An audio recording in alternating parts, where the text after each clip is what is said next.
Shalom, sobat pecinta kebenaran. Pada kesempatan ini, saya rindu untuk berbagi sesuatu yang Tuhan taruh ketika saya mempelajari Matius pasal 13.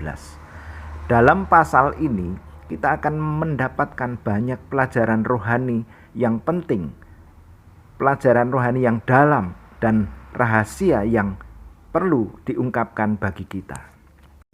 Kita awali dari Matius 13 ayat 11. Jawab Yesus, "Kepadamu diberikan karunia untuk mengetahui rahasia kerajaan surga, tetapi kepada mereka tidak."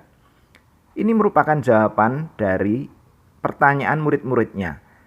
Ayat ke-10, "Maka datanglah murid-muridnya dan bertanya kepadanya, 'Mengapa engkau berkata-kata kepada mereka dalam perumpamaan?'" Teks ayat yang kita dengar adalah bagian dari perumpamaan tentang seorang penabur. Dalam Matius pasal 13 ada 7 perumpamaan yang penting. Dan ini adalah perumpamaan yang pertama. Dari ayat 11 kita bersukacita karena rupanya disediakan karunia untuk mengetahui rahasia kerajaan surga. Karunia adalah pemberian rohani yang diterima oleh orang percaya. Dan karunia ini memungkinkan untuk kita mengetahui rahasia kerajaan surga. Yang menarik ada 2 kelompok. Kelompok pertama, mereka diberi karunia untuk mengetahui rahasia kerajaan surga, sementara kelompok yang kedua tidak diberikan. Tentu timbul pertanyaan, mengapa demikian dan apa pembedanya? Menarik bukan? Nah, simak terus video ini sampai selesai dan kita akan menggali bersama. Matius 13 ayat 2-3a. "Maka datanglah orang banyak berbondong-bondong lalu mengerumuni dia, sehingga ia naik ke perahu dan duduk di situ, sedangkan orang banyak semuanya berdiri di pantai. Dan ia mengucapkan banyak hal dalam perumpamaan kepada mereka." Sekarang apakah sobat semua sudah melihat 2 kelompok itu? Ya, kelompok pertama adalah kelompok para murid, dan kelompok yang kedua adalah orang banyak yang berbondong-bondong datang. Mereka yang berkerumun datang mencari Yesus. Ternyata karunia untuk mengetahui rahasia kerajaan surga diberikan hanya kepada murid-muridnya. Dan kelompok yang lain adalah orang-orang yang datang berkerumun, berbondong-bondong mendekati Yesus. Kerumunan orang Yahudi itu adalah orang yang tidak secara permanen mengikut Yesus. Mereka hanya kadang-kadang datang, dan bisa jadi bahwa mereka datang karena mereka ingin mendapatkan kesembuhan. Mereka ingin melihat mukjizat, tanda-tanda heran.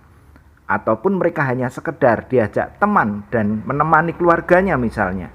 Bahkan dalam Yohanes pasal 6 ayat ke-26, Yesus berkata, "Kamu mencari aku bukan karena rindu, tetapi karena kamu sudah mendapatkan roti dan kenyang." Untuk memperjelas hal ini, mari kita lihat ayat paralelnya dalam Markus pasal 4 ayat ke-11.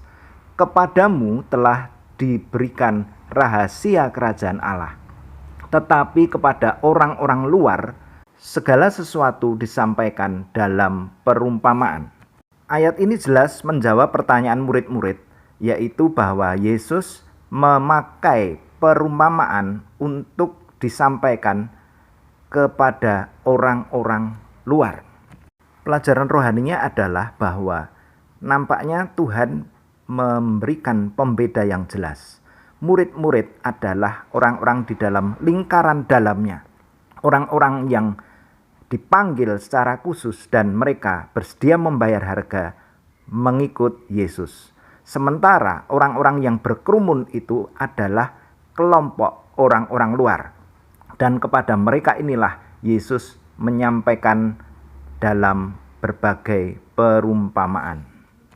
Sobat semua, jika saya bertanya, siapakah di antara kita yang mau menerima karunia untuk mengetahui rahasia kerajaan surga? Tentu kita semua mau. Namun kini kita sudah memahami karunia untuk mengetahui rahasia kerajaan surga hanya diberikan kepada kelompok murid, yaitu orang-orang yang ada di dalam lingkaran dalam, orang-orang yang rindu mengikut Dia dengan sungguh, yang mau membayar harganya.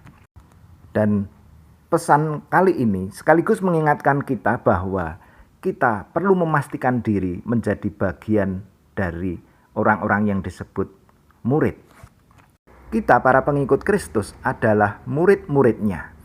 Matius pasal 28 ayat 19-20 dalam amanat agung sebenarnya sudah begitu jelas bahwa Yesus bermaksud untuk menjadikan sekalian bangsa murid, bukan hanya sebatas orang-orang yang datang berkerumun berbondong-bondong hanya mencari mukjizat, kesembuhan, jawaban doa. Jadi semakin jelas bahwa kelompok murid-murid adalah orang-orang yang rindu terhadap pribadinya. Sementara kerumunan orang banyak yang berbondong-bondong datang itu hanya mencari perbuatan tangannya, hanya mencari pertolongannya saja. Sehingga tidak heran Yesus mengadakan pembedaan dan Ia tidak memberikan karunia untuk mengetahui rahasia kerajaan surga kepada mereka. Sobat pecinta kebenaran, sekarang kita mengerti kualifikasi agar kita dapat memperoleh karunia untuk mengetahui rahasia kerajaan surga. Disebut karunia, ini berarti anugerah bagi kita. Di dalamnya ada hak khusus sehingga kita dianggap layak untuk mengetahui rahasia kerajaan surga. Ini semakin jelas, tetapi masih menyisakan pertanyaan, apakah itu rahasia kerajaan surga? Harap bersabar karena saya akan membagikannya pada video berikutnya. Demikian perjumpaan kita, kiranya Tuhan terus memberkati kita, terus bertumbuh di dalam Tuhan. Immanuel.